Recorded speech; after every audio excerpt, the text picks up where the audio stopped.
تو اسلام نے رسول اللہ صلی اللہ علیہ وسلم کو تلوار دے کے بھیجا. یہ حدیث میں آتا ہے کہ اب آپ نے 23 سال کے عرصے میں قیامت تک، تو اب اس دعوت کے پیچھے کیا ہے؟ تلوار. کہ حکومت ظالم اور جابر کی برداشت نہیں ہوگی، جو اس راستے میں آئے گا اس کو ہٹایا جائے گا. تو اس کے لیے ضروری تھا کہ آپ کو تلوار استعمال کرنے میں رائٹس زیادہ دیے جاتے، حقوق زیادہ دیے جاتے. اس کی میں ایک مثال دیتا ہوں، پھر بڑا مزہ آئے گا انشاءاللہ. صلو علی الحبیب. تو وہ جو ہے نا حضرت ابو سفیان رضی اللہ تعالی عنہ اسلام قبول نہیں کر رہے تھے. وہی کیا سوچتے تھے کہ اگر اسلام برحق ہے نا تو اللہ اس کو ہم پہ غالب کرے گا، زمین تو ہمارے پاس ہے، تو اگر اسلام برحق ہے تو اللہ اسلام کو غالب کرے گا. مکہ فتح ہوا اور حضرت ابو سفیان مسلمان ہوئے. انہوں نے کہا کہ اور بہت سارے صحابہ ہیں. کعب بن زہیر رضی اللہ تعالی عنہ. کعب بن زہیر جو تھے یہ بہت بڑے شاعر تھے اور نبی صلی اللہ علیہ وسلم کی بہت زیادہ حجو کرتے تھے. شاعری میں آپ کو برا بھلا کہتے تھے. معاذ اللہ. آپ صلی اللہ علیہ وسلم نے حکم دیا کہ جہاں پاؤ قتل کر دو، جہاں پاؤ قتل کر دو. مکہ فتح ہو گیا، سب کو آپ صلی اللہ علیہ وسلم نے معاف کیا، لیکن کعب بن زہیر کے بارے میں حکم دیا ان کو جہاں پاؤ قتل کر دو. بہت اذیت دی تھی انہوں نے نا، شاعری میں بہت زیادہ نازیبا الفاظ استعمال کرتے تھے. حضرت کعب بن زہیر کہتے ہیں مجھے لگا کہ بھائی میرے قتل کے آرڈر ہے، مجھے مکہ سے فرار ہو جانا چاہیے. وہ بھاگ گئے مکہ سے. بھاگ کے جب گئے ہیں تو کسی نے ان سے کہا یار محمد صلی اللہ علیہ وسلم بڑے رحم دل ہیں، تو چلے جاؤ واپس معذرت کر لو، تمہاری معافی ہو جائے گی. انہوں نے کہا بھائی مشکل ہی لگ رہا ہے ایسا، کیونکہ آرڈر یہی ہے کہ گردن اڑا دی جائے گی. کسی نے کہا ابو بکر کے پاس جاؤ، وہ سفارش لے کے جائیں گے. ہمارے حضرت یہ واقعہ بیان کر کے کہتے تھے شکر ہے حضرت عمر کا مشورہ نہیں دیا. حضرت عمر کے پاس جاتے نا، وہ کہتے بھائی مجھے تو نبی نے حکم دیا جہاں پاؤں قتل کر دو گڑیچ.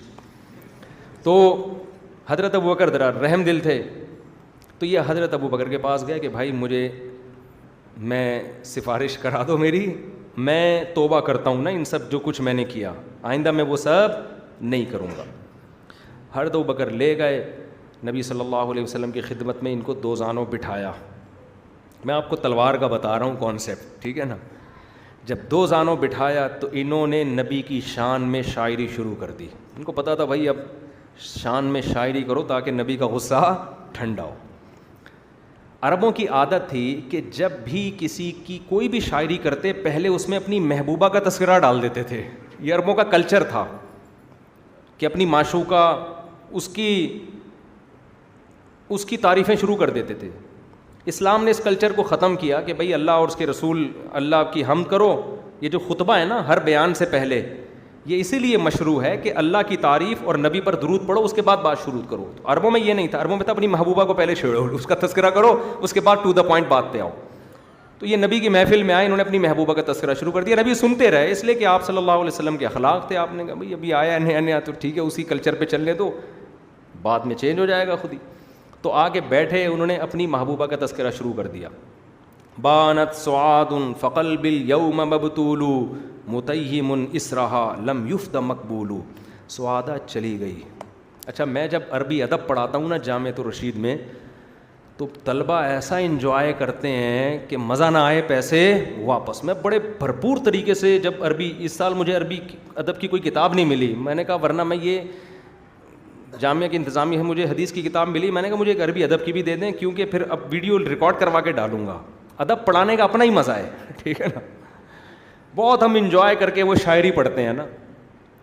بانت، پھر ہم کراچی والے اسٹائل میں ترجمہ کرتے ہیں شعر کا، اس کا اپنا مزہ آتا ہے. تو انہوں نے شعر پڑھا بانت سعاد فقلب الیوم مبتول. سعادہ مارکیٹ سے شارٹ. یہ بانت کا مطلب جدا ہو گئی مجھ سے، چلی گئی.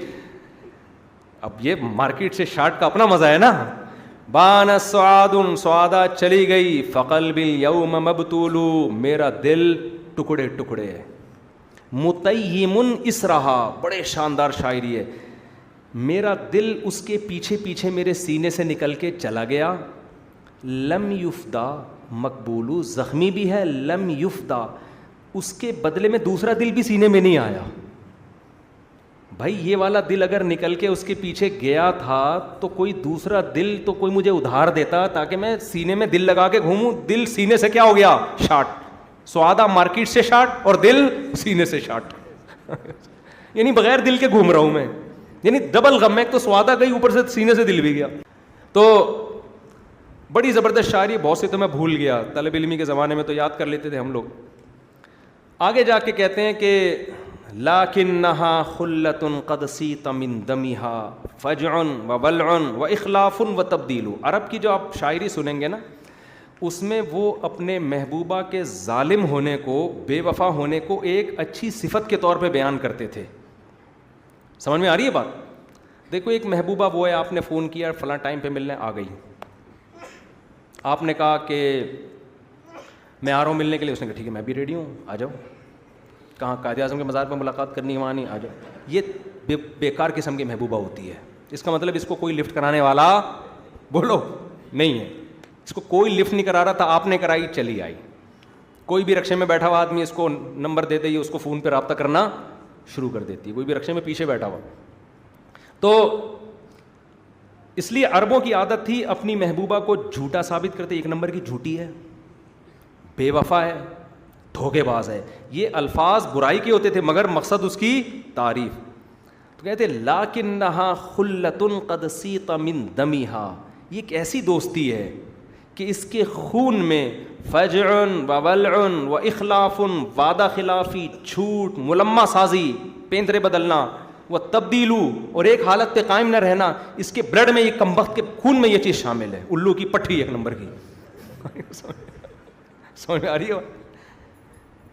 یعنی اور کہہ رہے ہیں کہ یار یہ پہلی دفعہ نہیں ہوا کہ میں ادھر آیا اور مارکیٹ سے شارٹ, اس کے تو بلڈ میں یہ چیز شامل ہے.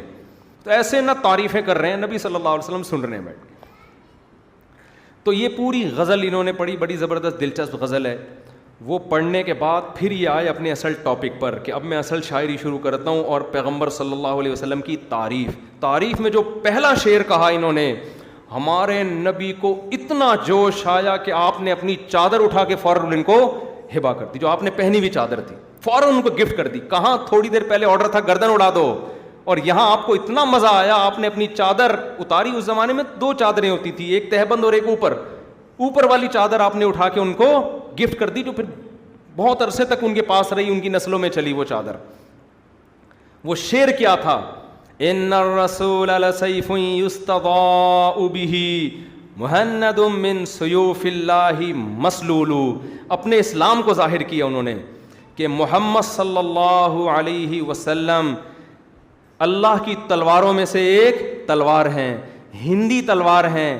من سیوف ان الرسول لسیف یستضاء بہ, محمد صلی اللہ علیہ وسلم ایک ایسی تلوار ہیں جس کے ذریعے ایمان اور ہدایت کی روشنی پوری دنیا میں پھیل رہی ہے. جس کا یعنی میں بھی اس کا ایک اظہار کر رہا ہوں کہ مجھے جو ہدایت ملی ہے یہ تلوار سے ملی ہے. صحیح ہے نا؟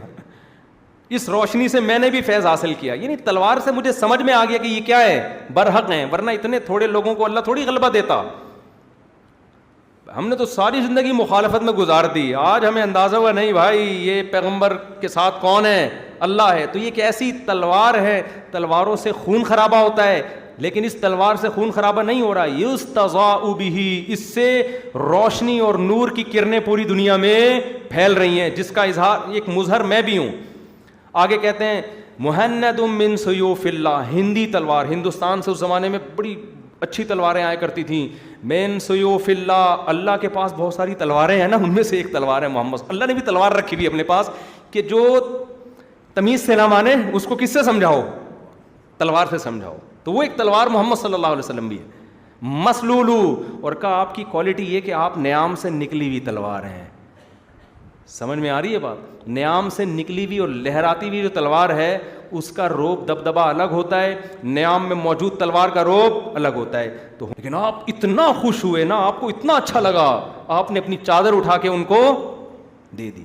ایسے بھی واقعات ہوئے, نبی نے کسی کے قتل کا حکم دیا, وہ نبی کے پاس آئے, اٹھ کے چلے گئے, آپ نے قتل نہیں کیا. تو آپ نے صحابہ سے کہا تم نے اسے قتل کیوں نہیں کیا؟ صحابہ نے کہا یا رسول اللہ آپ آنکھ سے اشارہ کر دیتے. آپ نے فرمایا نبی کی آنکھ کبھی خیانت نہیں کرتی. لیکن یہ جو آئے ہیں نا, ان کے بارے میں نبی نے یہ نہیں کہا کہ تم نے ان کو قتل کیوں نہیں کیا. میرے آرڈر کا انتظار کیوں کر رہے تھے؟ نہ اتنا یہ شعر سن کے آپ کو اتنا خوش ہوئے کہ بھائی قتل تو دور کی بات، یہ قمیض یہ اربوں کھربوں روپے کی، اس کی جتنی ویلیو لگائی جائے کم ہے، یہ تمہیں کیا ہے؟ تم نے میری ایسی تعریف کر دی کہ مجھے اتنی خوشی ہوئی ہے کہ میرا دل چاہتا ہے میں تمہیں گفٹ کروں سب سے قیمتی تحفہ۔ میں سمجھتا ہوں اس وقت اس زمانے میں اس سے قیمتی تحفہ کوئی بھی نہیں تھا۔